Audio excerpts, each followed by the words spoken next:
You're listening to the Mind Over Murder podcast. My name is Bill Thomas. I'm a writer, consulting producer, and now podcaster. I am now trying to use my experience as the brother of a murder victim to help other victims of violent crime. I'm working on a book on the unsolved Colonial Parkway Murders, and I'm the co-administrator of the Colonial Parkway Murders Facebook group, together with Kristin Dilley. My name is Kristin Dilley. I'm a writer, a researcher, a teacher, and a victims advocate, as well as the social media manager and co-administrator for the Colonial Parkway Murders Facebook page with my partner in crime, Bill Thomas.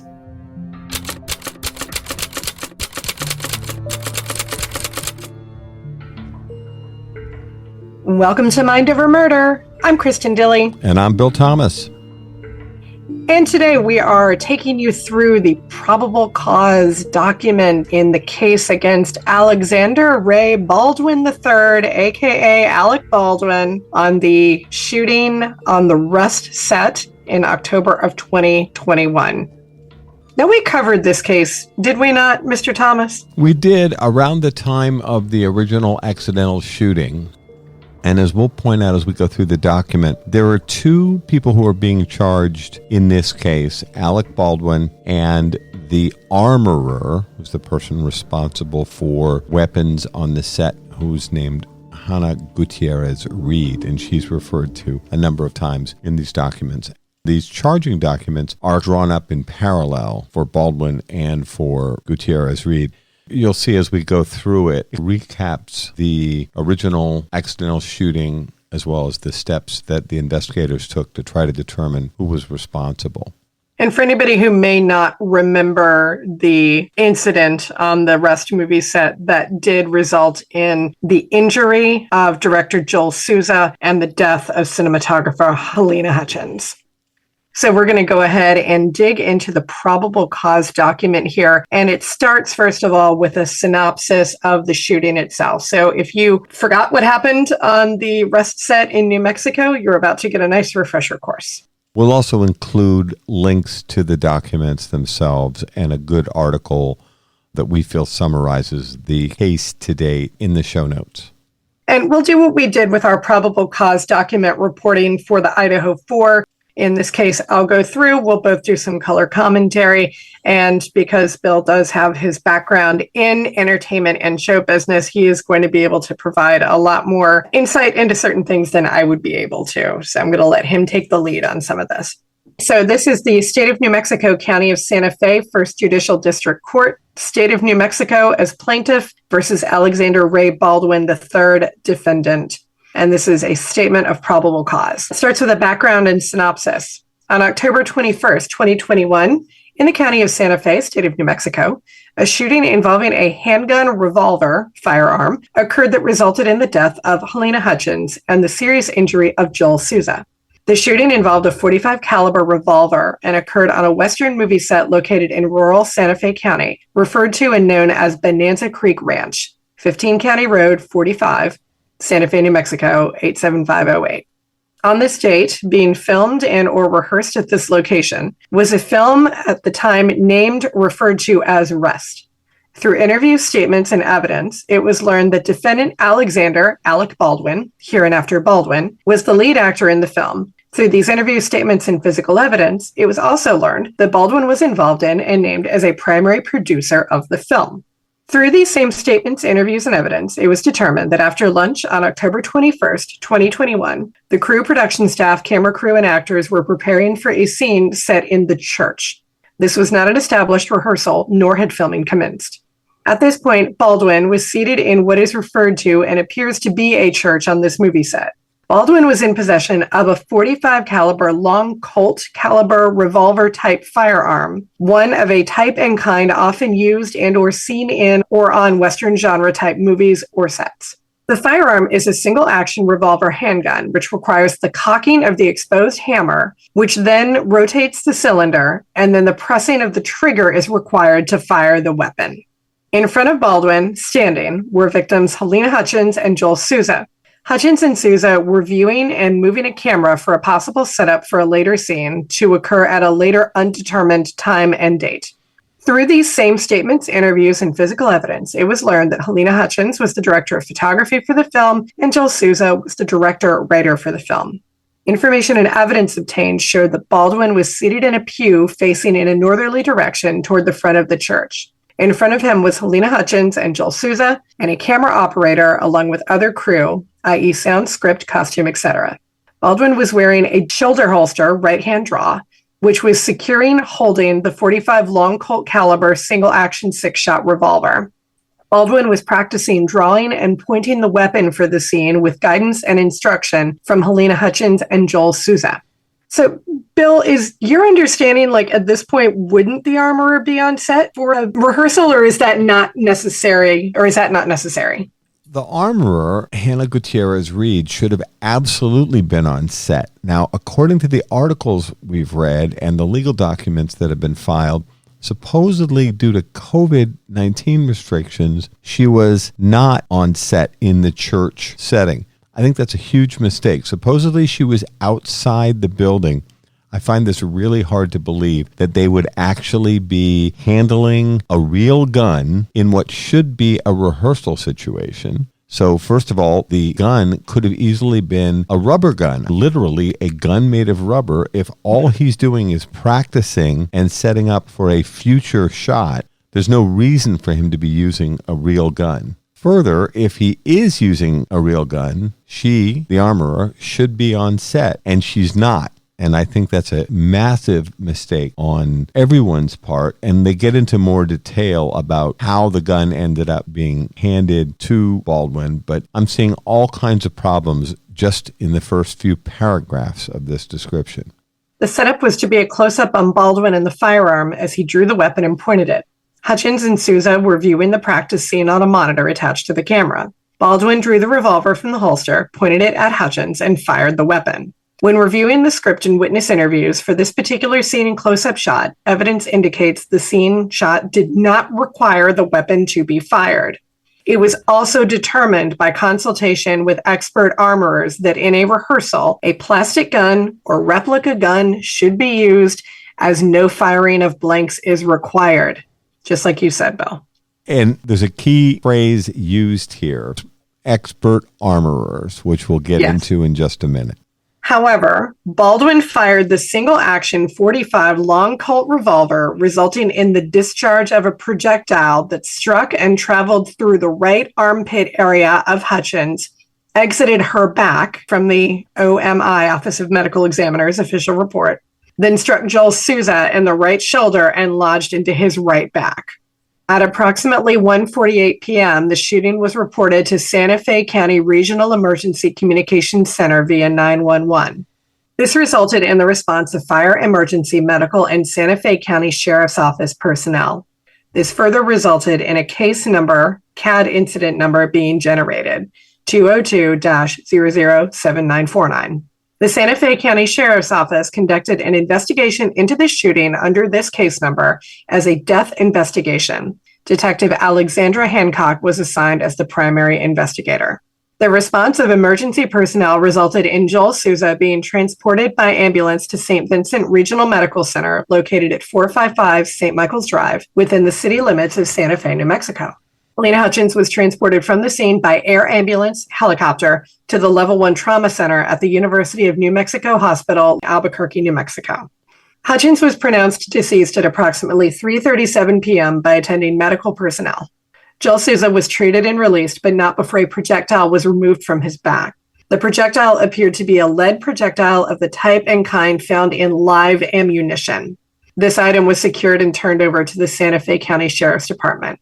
For anyone who's not familiar with the difference between blanks, dummy rounds, and live ammo, can you fill us in on that, Bill? Sure. What is commonly referred to as a blank is actually a bullet casing, which is designed to create the sound and look of a gun being fired, but without pushing the lead head of a bullet, the business end of a bullet, out through the barrel. Now, as we talked about when we discussed this case previously, actually Brandon Lee was killed in an accidental shooting involving what was supposed to be a blank round. So blanks themselves are dangerous. They are not, however, supposed to be fatal as a live round.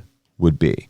And then a live round, of course, is that same brass jacket that we've seen if you've ever handled a gun or watched any kind of action movie. You'll see the brass casing with the explosive inside and then a lead projectile, which is fired forward. And that's the thing that does you harm if you're on the business end of a gun. And then dummy rounds are basically, they look like the brass casing that would fit inside a revolver, but they have no powder at the business end. One thing about these guns that are used in these old-fashioned Westerns, unlike a situation with a more of a contemporary weapon where you wouldn't really be able to tell whether it was loaded or not. In those cylinder-type revolvers, which is the thing that revolves and gives that type of gun its name, you can see if there's something in the revolver as it turns around. So in order to make those Westerns look more accurate, they do use these dummy rounds. And as they're describing how a revolver of that type works, and you think again about old Westerns that we might have watched on movies or television, you see the situation where the shooter is fanning over the top, putting back the hammer, and then pulling the trigger. It actually takes two hands to fire a gun like that. And this is where you cowboys wildly shooting with their one hand on the top of the gun, cocking it back, and then, of course, the trigger finger pulling it forward. So it actually requires two hands to fire a gun of this type. And there were not supposed to be any live rounds on set. Is that correct? It is correct, and this is an incredible violation of safety protocols. And this, you have to put this directly on the head armorer. This young woman who was the head armorer, this was only her second motion picture or television project for her to be involved as an armorer. Her father is a legendary armorer who worked on hundreds of movies and television shows. She is 25 years old. She's grossly unqualified, and she has allowed all sorts of violations of safety protocols. And one of the biggest is that there are 200 to 300 rounds of live ammunition which were permitted on set, which is never supposed to happen because you never want real guns and real ammunition to be on a motion picture set, because this is how accidents like this happen. So we'll finish with the synopsis, and then we're going to get into the actual probable cause. So wrapping up the synopsis. As noted above and confirmed by the evidence and analysis, the recovered projectile first struck and then passed entirely through Halnya Hutchins and then struck Joel Souza. There was no evidence that the bullet ricocheted or struck any object or person before striking Hutchins. The projectile then penetrated through the front of Joel Souza's right shoulder and became lodged under the skin on his back. The Office of the Medical Examiner, State of New Mexico, listed Hutchins' cause of death preliminarily as gunshot wound of the chest after conducting an autopsy on October 22, 2021. The following additional information and evidence is provided in further support of probable cause of the enumerated crimes having been committed by Baldwin. All right, so the subhead for this is firearm, ammunition, and Baldwin as actor and shooter. Statements and evidence show Baldwin was not present for required firearms training prior to the commencement of filming. Statements, depositions from OSHA, and evidence show Baldwin was provided only minimal training on firearms, even after Reed, that would be Hannah Gutierrez Reed, the armorer, requested more training for Baldwin. In the deposition taken from Reed, she stated Baldwin had very limited training on the cross draw that was required for the scene on the 21st, and limited training in firearms and how to check his own firearm as to whether it was unloaded or loaded, in which Reed felt it was very important in his role on Rust. A training session for at least an hour or more in length was scheduled, but the actual training consisted of only approximately 30 minutes, as according to Reed, Baldwin was distracted and talking on his cell phone to his family during the training. Okay, red flags going off all over the place. Yeah. Here's a situation where we have 25-year-old Hannah Gutierrez Reed in her second project involving responsibility as a head armorer. She is supposed to enforce the rules regarding guns on set and off. I think she's completely out of her league. Not only is she terribly inexperienced, she's also supposed to go up against 64-year-old movie and television veteran, Alec Baldwin, and she's basically supposed to tell him what to do. That's her job. She's supposed to insist that he attend a safety class, that he practice with this weapon, that he put down his damn phone and stop talking to his family, where he's obviously completely distracted by whatever's going on, not paying attention to what it is that he's supposed to be paying attention to. Further, the Variety article, which we'll also send along with this podcast, clearly indicates that Baldwin was supposed to attend safety training offset with no distractions and practice with the weapon offset, and he failed to do that as well. So we have this woman who's clearly in over her head, and she's supposed to tell Alec Baldwin, who, by the way, is also a producer on this film, which makes Baldwin Gutierrez Reed's boss. He's the one helping signing the paychecks. Signing the paychecks, exactly. Oh.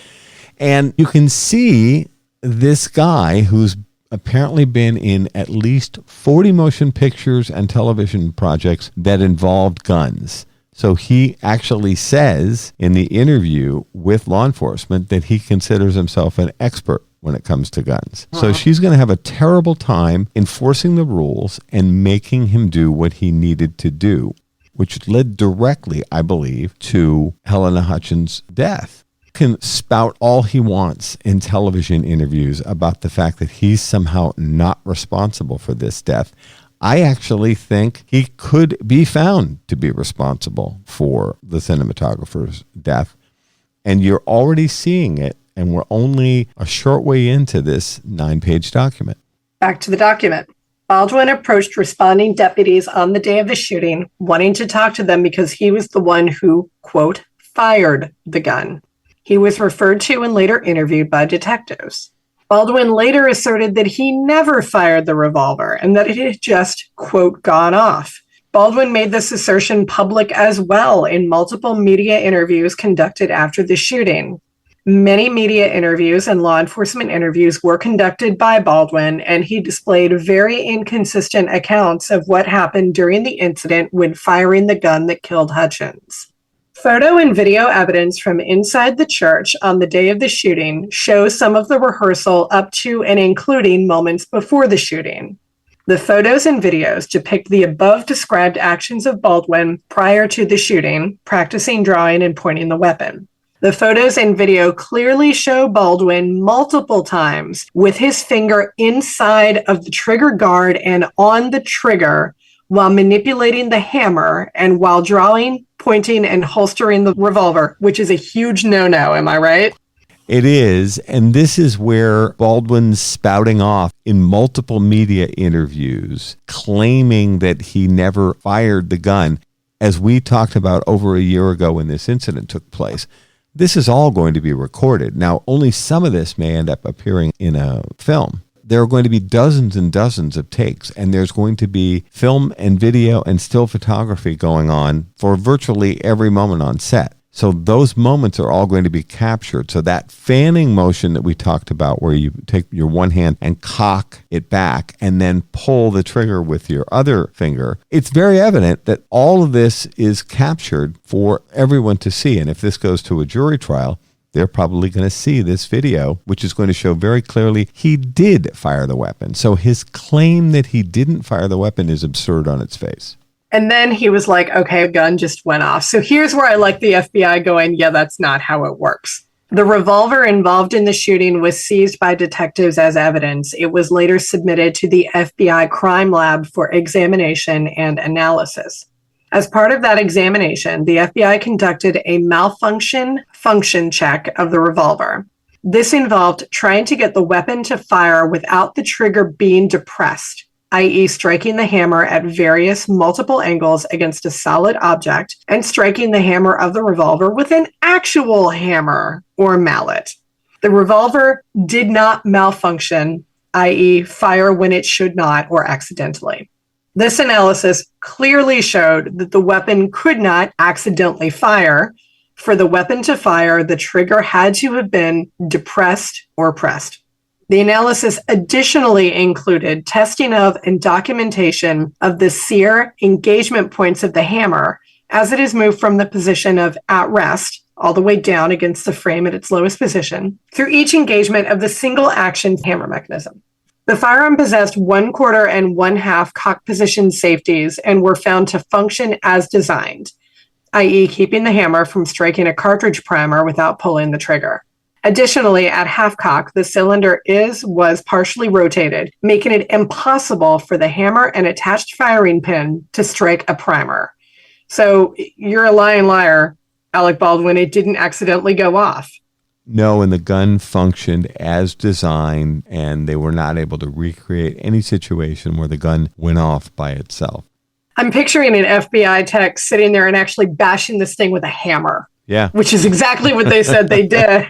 And going, it's not firing. I mean, I'm sorry, Alec Baldwin, but you're a flat out liar. The FBI additionally analyzed various types and kinds of ammunition seized from the scene, including the prop truck. This included dummy rounds, blank rounds, and suspected live ammunition, all of which Bill explained. A total of 5 suspected live rounds, 1 spent casing of a live round that was discharged, causing the shooting, were seized by investigators. Evidence and statements indicate that aside from what Hannah Gutierrez Reed, armorer, may have brought to the set with her, all weapons and ammunition, blank dummy, for the production were obtained from a supply company in Albuquerque, PDQ Arms and Prop LLC. Detectives investigated these facts, including service of a search warrant at the place of business of PDQ Arms and Prop in Albuquerque, who was the supplier of the dummies and blanks to Rust. Several suspected live rounds of .45 long Colt caliber cartridges were seized as a result, some supplied by the company owner to investigators, and some found at the place of business. These rounds were submitted to the FBI for comparison with the suspected live rounds found at the shooting scene. The explosives chemistry examination of the rounds showed that the smokeless powder in the live round found at the scene did not match the live rounds seized from the props or arms supplier in question. This means the live rounds on Rust did not match the rounds explosive chemistry taken from PDQ Arms and Prop.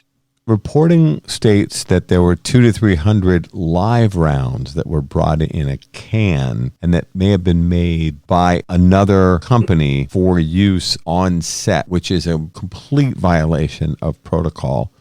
But apparently, Hannah Gutierrez Reed allowed some cast members to practice using live ammunition. Again, a huge mistake. It is believed that somehow this live ammunition has gotten mixed in with dummies and blanks. And this is why you see language like suspected live rounds, because it appears that someone, and it may even be Hannah Gutierrez Reed's father, was actually manufacturing some of these live rounds. You're listening to Mind Over Murder. We'll be right back after this word from our sponsors.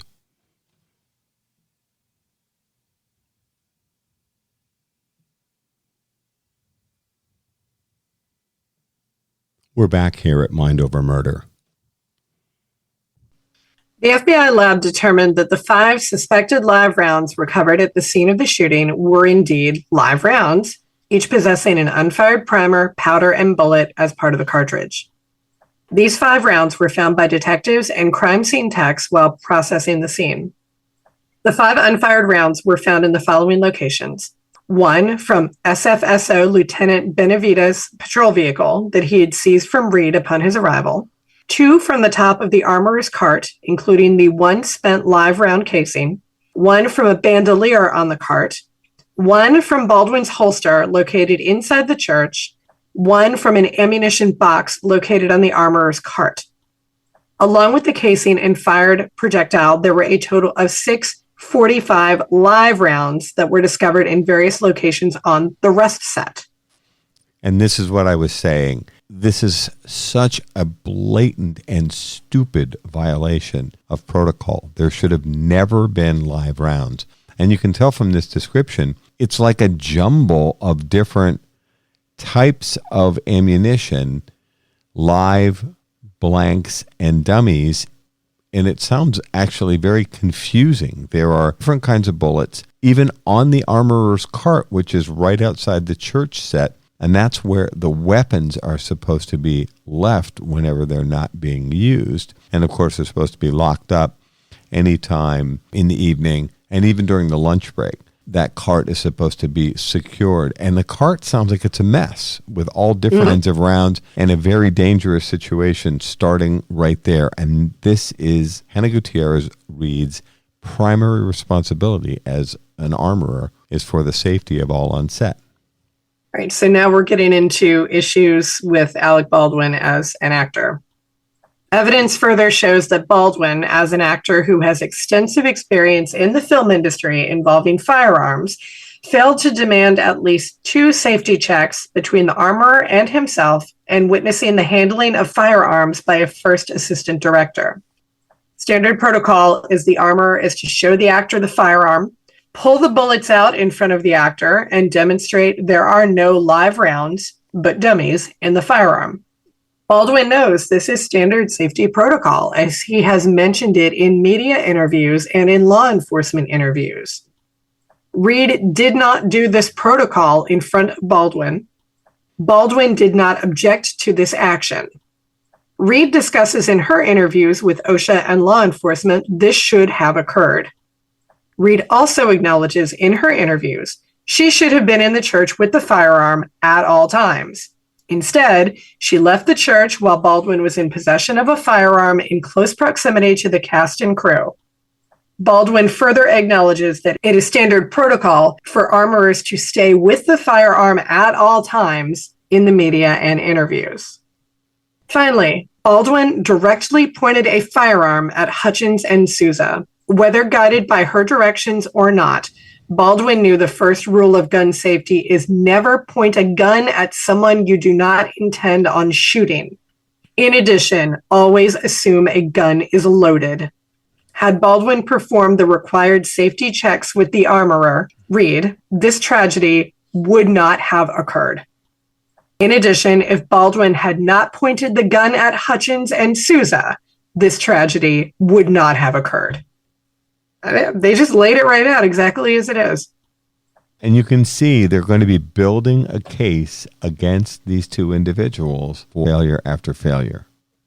This reckless deviation from known standards and practice and protocol directly caused the fatal shooting. By not receiving the required training on firearms, deviating from the required duties of checking the firearm with the armorer, letting the armorer leave the church against protocol, deviating from the practice of only accepting the firearm from the armorer, not dealing with safety complaints on the set, not making sure the protocol of safety meetings was occurring, putting his finger on the trigger of a real gun, not using a replica firearm for the unscheduled rehearsal, pointing the gun at Hutchins and Souza, and the overall handling of the firearm in a negligent manner, Baldwin acted with willful disregard of the safety of others and in a manner which endangered other people, specifically Hutchins and Souza. Baldwin clearly should have known of the danger of his actions, which led to the death of Hutchins. Pretty much lays it out. Yeah, can't say it clearer than that. The next subhead for this is Baldwin as producer. Industry standards, best practices, common practices, historical practices, policies and or procedures, and union-guided policies and or procedures require and or mandate certain members of a filming crew have, assume, or are assigned certain obligations and responsibilities. Industry experts and armorers were consulted for information and evidence in this industry. Baldwin asserted and is clearly shown to be a producer on this particular film. Based on his position, Baldwin, through acts or omissions, contributed to or failed to mitigate or address multiple significant safety violations, issues, and concerns that resulted in multiple noted instances of recklessness leading up to, contributing to, and causing the shooting. Ouch. Even if he's going to say, oh, as an actor, I'm not responsible, as a producer, you sure as heck are, buddy. Since the shooting, Baldwin has asserted publicly that he is an expert in the realm of firearms and filmmaking. Investigation has revealed that Baldwin has been involved in at least 40 films or TV productions that involve firearms, with Baldwin either directly handling and firing a weapon or in a scene with firearms being directly handled and or fired by someone else. Further investigation of this list revealed a multitude of instances, either from the movie itself or from the movie poster, showing Baldwin with his finger in the trigger guard and on the trigger, in instances where, according to industry standards and common firearm safety standards, it should not have been. Experts, industry standards, and basic firearm safety protocols and training consider this reckless behavior requiring immediate remediation. Evidence shows Baldwin failed to appear for mandatory firearms training and firearms safety training prior to filming. Evidence also shows Baldwin requested and was afforded a training session on set, and that through statements, the training was estimated to be 30 minutes in length due to the distraction of him talking to his family on his cell phone during the training. The onset and limited time of training does not comport to industry standards, and evidence shows Baldwin was in a position to manage, oversee, commence, and require safety training to industry standards. Baldwin's failure to ensure minimum standards were met is considered reckless in this industry. It gets worse. It does get worse. And just when you think it couldn't, there it is. Basic firearms safety protocols and industry standards are provided during this training, which includes basic firearm safety rules and mindset, including but not limited to not touching or pressing the trigger until the shooter is ready to fire and is sure of their target, treating all firearms as if they are loaded, and not covering anything with the muzzle of a firearm the shooter is not willing to destroy. The evidence clearly indicates that Baldwin recklessly ignored these rules on multiple occasions, resulting in the fatal shooting. Here's the part that I like. Evidence shows that the production company hired Reed as lead armorer for the production. Evidence shows that Reed possessed no certification or certifiable training or union card for this practice, and that she admitted she was the armorer for only one film prior to this production, approximately in April of 2021. Man. This is a low-budget production, and boy, does it show. We'll get into some more details about how the entire camera crew walked off set on the day of this shooting. And when you and I discussed this a year ago or more, I had said I believed that the camera crews walking off the set that day complaining about lack of safety protocols. There had been 2 accidental discharges, that is, guns going off, they weren't supposed to, and other violations of safety protocols and requiring very long drives, which exhaust camera crews, which already put in extremely long hours on film and television sets. I thought there was a relationship between the camera crew walking off set and then, of course, now when you see all of these other problems with Hannah Gutierrez Reed, they're cutting corners all over the place on rust. This is what happens when you cut corners and you don't use properly qualified people for key positions. The part that kind of made me go, whoa, is that she doesn't have a certificate. She has no training, certifiable training. She has no union card. It seemed to me that if you were hiring someone for this very, very important role on a Western, no less, you'd want somebody who's got all 3 of those things. Yes. And as you continue now, you'll see additional problems.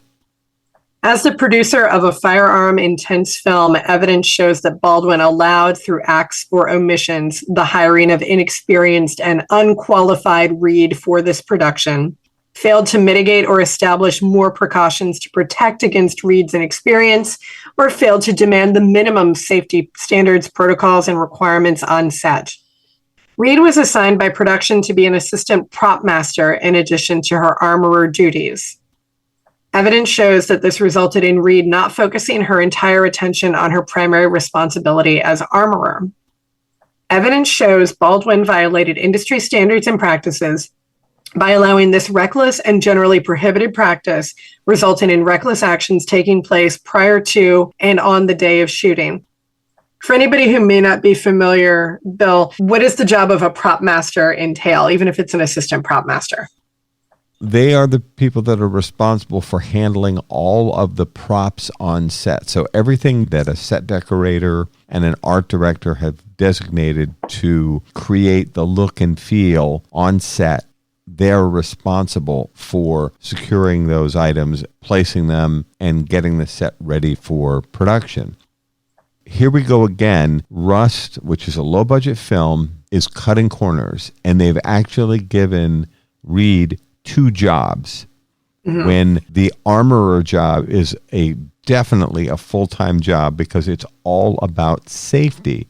As you mentioned a moment ago, in a Western, no less, where there's going to be gunplay in any kind of modern Western, to require her to handle 2 jobs instead of the one key position as armorer is completely unconscionable. It's just an indication of how reckless, and that's the word you keep seeing over and over again here. Yeah. Just how reckless this group of producers, including Alec Baldwin, were being. And props is a big job. As somebody who spent a lot of time in the theater in my 20s, I frequently took on the role of stage manager, but for one particular very arduous production that I did, I had to be both stage manager and props master. And that was a massive labor-intensive job because you are moving every single thing that an actor handles on stage. And you're making sure that it's in the right place, it's set, it gets on when it needs to, it goes off when it needs to. It is hard to do. I cannot imagine telling the armorer, hey, you're also in charge of everything that any actor is carrying on and off the set. That shows that Sarah Zachary was hired as the prop master for the production. It also shows that she was assigned to assist Reed with her armoring duties. Evidence and statements show that Sarah Zachary possessed little to no experience with firearms safety, armorer duties and responsibilities, etc. It also shows that Sarah Zachary was assigned to or allowed to load and unload ammunition and firearms, handle firearms, and act as an armorer when on set with actors and doubles taking possessions of the firearms. Wow. This is unbelievable. Wow. So this woman is actually being required to act as the armorer's assistant, and she knows nothing about guns. And they've got her loading and unloading ammunition, handling firearms, and acting as an armorer when on set with actors and doubles taking possession of the firearms. This is unbelievable. This person has no experience whatsoever and has no idea what the safety protocols are, what the rules are regarding handling weapons. That thing I mentioned before about this bizarre mix of different kinds of ammunition and how dangerous that could be, it sounds like this woman might not have even known what the difference was between a blank, a dummy, and live ammunition. Evidence shows this was done multiple times and without Reed being on the set as well. Evidence shows that despite the production team's awareness of the safety issues, Baldwin did not address this reckless process or procedure that is contrary to industry standards and safety protocols and commonly understood firearms safety procedures. Oh, it gets worse. Prior to the shooting incident, Sarah Zachary had a negligent discharge while handling a revolver intended to be used by an actor in the filming. This weapon was not Baldwin's weapon, but had similar or same mechanical function and appearance, single-action revolver, and was intended for use by the marshals. Statements showed that Sarah Zachary was holding and manipulating the weapon while walking, my God, and she discharged a blank cartridge into the ground next to her foot. Industry standards, practices, and protocol consider negligent discharge reckless in nature that require immediate action and or swift mediation up to and including remedial training, demotion, removal from the set, or termination. Evidence shows Baldwin failed to act to address this reckless situation or to direct Reed to mitigate or address the situation. Unbelievable. And this is what happens when you have people that don't know what they're doing, that are thrown into jobs they are completely unqualified for. This is beyond dangerous. This would have been bad enough before they killed Halnya Hutchins with an accidental discharge. This is just completely unconscionable This is so sloppy and irresponsible. It's completely off the charts.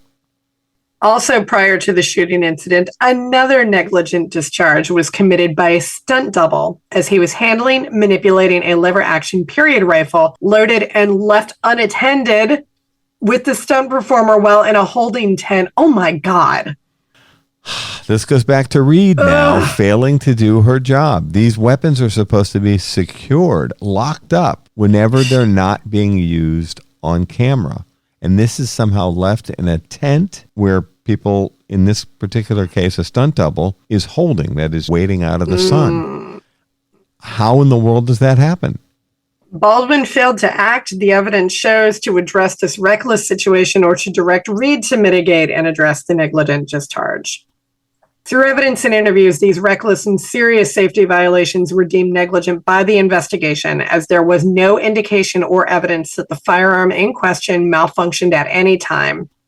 Rather, there is evidence the weapons fired because of mishandling or misuse by those handling the firearm, i.e. pressing the trigger when it should not be. So it's operator error here.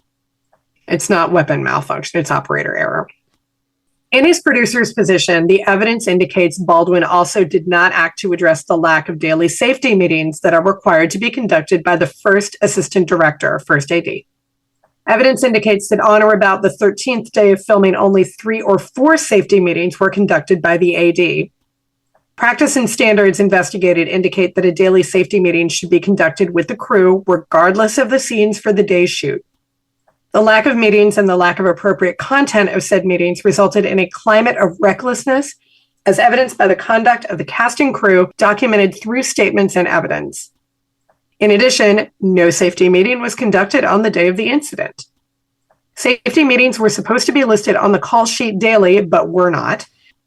Meetings were called randomly throughout the day with no mandatory attendance required. The meetings were impromptu. These meetings should, pursuant to standard protocols, be conducted in the morning prior to the beginning of the day, where all members of the casting crew should be required to attend. So much for following standard safety protocols. We still have a couple more pages of this probable cause document against Alec Baldwin to go. So we're going to leave it here for a little bit. We're going to come back to it when we talk about the camera crew resigning and all sorts of other issues that may have played a role in the unfortunate shooting of Halnya Hutchins and Joel Souza by Alec Baldwin. That's going to do it for this episode of Mind Over Murder. Look for more coverage on the Rust Probable Cause Affidavit as we move forward. Thanks so much for listening. We'll see you next time.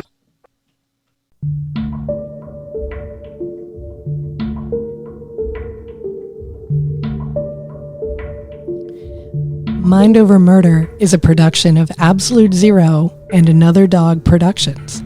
Our executive producers are Bill Thomas and Kristin Dilley. Our logo art is by Pamela Arnois. Our theme music is by Kevin MacLeod. Mind Over Murder is distributed in partnership with Crawl Space Media. You can follow us on Facebook, Twitter, or Instagram. You can also follow our page on the Colonial Parkway Murders on Facebook. And finally, you can follow Bill Thomas on Twitter at BillThomas56. Thank you for listening to Mind Over Murder.